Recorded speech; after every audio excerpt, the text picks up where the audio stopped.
Hello guys, welcome back. So in today's video, I'll be talking about stoichiometry. Now, what is stoichiometry? Stoichiometry basically has to do with the chemical calculations based on the elementary particles of matter. That is basically what stoichiometry is. So basically this thing is telling us the chemical compositions of compounds. It's telling us the relationship between these compositions, the reactions they undergo, and the mole concepts in general. Now, everything we'll be talking about in stoichiometry revolves around this word, the mole. So everything we'll be doing in stoichiometry revolves around the mole. All right. Now, basically, the mole is it's a convenient unit of quantities of matter. Basically, that's what mole is. Now, one mole basically is equivalent to a lot of things. One mole is equal to the Avogadro's constant. So 1 mole is equivalent to the Avogadro's constant, which is 6.02 times 10 raised to the power 23. 1 mole is equivalent to 1 mole is equivalent to the Faraday's constant, which is 96500 coulomb. 1 mole is also equivalent to 22.4 gm cube.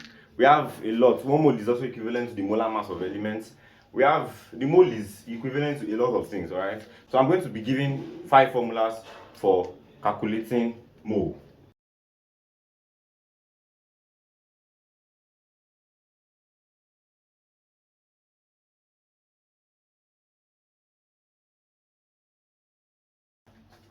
Alright, so these are the formulas for calculating the mole. Mole is equal to mass over molar mass. Mole is equal to volume over 22.4. The mole is equal to concentration times volume in dm cube. The mole is equal to PV over RT, where P is the pressure in ATM. Okay, I'm going to single these out and talk about it separately, right? So the mole is also equal to number of particles over Avogadro's constant, and Avogadro's constant is 6.02 times 10 to the power 23. Alright, so please note that. Alright, so for this now,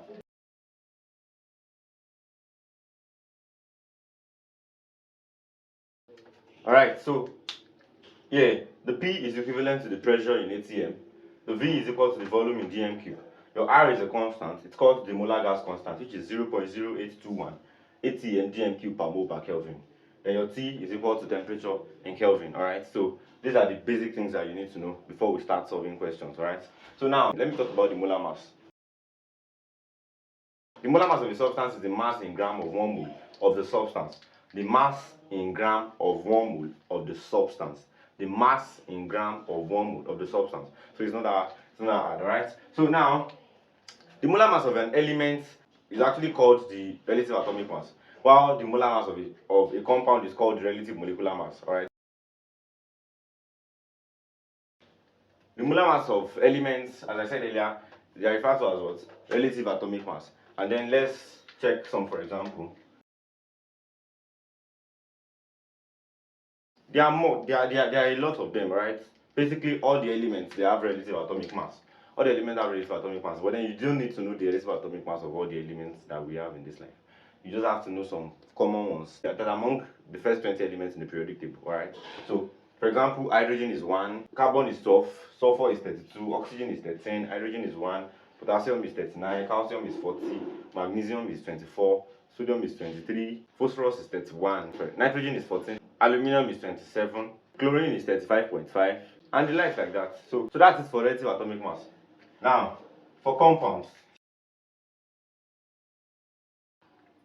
So the molar mass of compound is referred to as what? The molar mass of compound is referred to as relative molecular mass. The molar mass of elements is referred to as relative atomic mass. Molar mass of compounds is referred to as relative molecular mass. Let's check up some examples.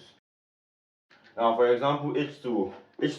Hydrogen is 1. Don't forget, hydrogen is 1, oxygen is 16. And here we have 2 atoms of hydrogen. So it's going to be what? For water now, hydrogen is 1. Alright, relative atomic mass of hydrogen is 1. But then here we have 2 atoms of hydrogen. So we are going to multiply it by 2 since we have 2 atoms. Oxygen is 16. It's going to give you 2 plus 16, which is 18 gram per mole. The unit of molar mass is gram per mole. So, relative molecular mass of CO2. Carbon is 12, oxygen is 16, but we have 2 atoms of oxygen here. So that's 2 times 16, that is 32 plus 12, which is 44 gram per mole.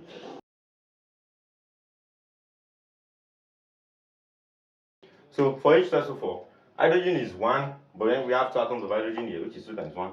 Sulfur is 32.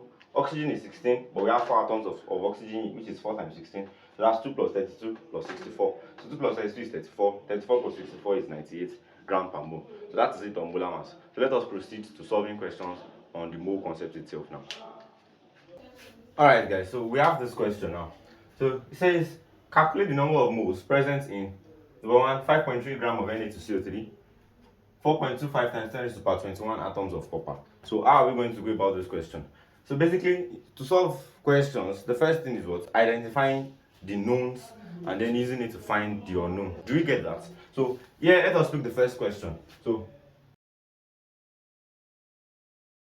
So they gave us the mass of Na2CO3, which is 5.3 grams, and they asked us to find the mole. Now, if you check the formulas I gave earlier, the only formula that connects mass and mole together was the mole is equal to mass over molar mass, right? Okay, so we don't have the mole, that's what we are looking for. We have the mass, which is 5.3 grams. We don't have the molar mass. They did not give us the molar mass, right? But we can find the molar mass because I talked about how to calculate the molar mass of compounds and elements already. So let us calculate the molar mass of Na2CO3 first.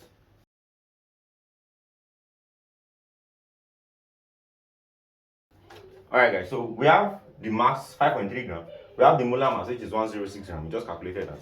Then we have to find the mole. So our problem is settled already. So we have 0.05 mole as the correct answer. So I hope you understand this. This is quite straightforward. So to the next question now. 4.25 times 10 raised to the power 21 atoms of copper. So we have to find the mole. So the only formula that connects them together is what? Mole is equal to number of particles over Avogadro's constant, which is 6.02 times 10 raised to the power 23.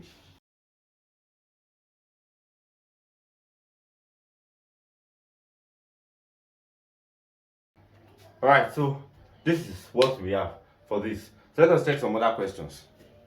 So now, let's check these questions. So the number 3 says 200 cm cube of 0.05 mole per dm cube HCl solution and 16 dm cube of hydrogen gas RSCP. It's not one complex thing, right? So here they give us the volume in cm cube and they give us the concentration. So if you check the formula I gave earlier, the only formula that relates this together is what? Mole is equal to concentration times volume in dm cube, and that is on period. So now, don't forget that this volume has to be in dm cube before we can make our calculation. Since the concentration is in mole per dm cube, definitely the volume has to be in what? In dm cube also.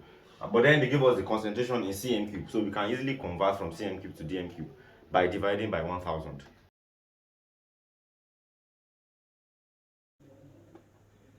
Alright guys, so this is what we have. So the answer is 0.01 mole basically. So this is very straightforward, so I hope you understand this. So number 4 now. They gave us the volume at STP and we were asked to calculate the mole. Nothing much about this. I already gave the formula for that also. So the mole is equal to volume at STP over 22.4 dm cube. That's all. So yeah, our correct answer is what? 0.71 mole. So I hope you understand this also. So let us check the final question on these aspects. Alright guys, so let's check this question. So they give us calculate the number of moles present in 250 cm cube of an ideal gas exerting a pressure of 720 millimeter mercury at 37 degrees Celsius. So here they give us what? So these are the things they give us. Then they asked us to calculate the mole. Now the only formula that combines all these things together is what? So this is the formula that we'll be using to solve this question. But don't forget, when I was writing out the meaning of these parameters the other time, I said what? Your P is equal to your pressure in atm, your V is equal to your volume in dm cube, your R is your molar gas constant, which is 0.0821, and then your T is your temperature in Kelvin. But then see the things they gave us here. They gave us the volume in 250 cm cube. So which means that we are going to be converting this guy here to what? To dm cube. They give us the pressure in 720 millimeter mercury. They give us the millimeter mercury, but we need it in what? In atm. So it means what? We'll be converting this guy also to atm. They give us the temperature in degrees Celsius, but then we need it in Kelvin. So we'll be converting this temperature also from degrees Celsius to Kelvin. So basically, that is what we'll start with.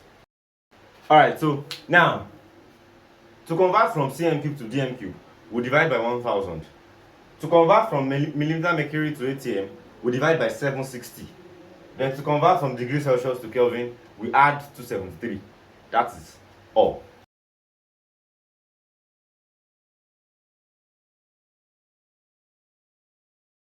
Alright guys, so this is what we have. So volume, I've converted the volume from cm cube to dm cube by dividing by 1000.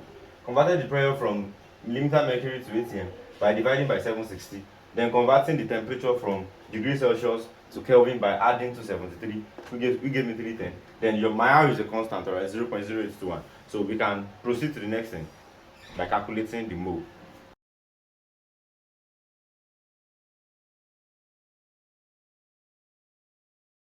Alright guys, so this is what we have, 0.093 mole as the correct answer. So I hope you understand the steps that were involved in solving the question and getting the correct answer. Alright, so please, I want you to solve more questions on these concepts using the formulas I gave. So basically this is going to be the pedestal, this is like the foundation, this is the basis. This is the basis of anything that you are doing in stoichiometry. This is the basis, this is the foundation, this is the pedestal, as I said earlier. So please master this very, very well. Then from here, we can move to the next level. So watch out for my next video. Thank you very much. Please like and subscribe, and I hope you understand and you gained a lot from this video. Have a wonderful day.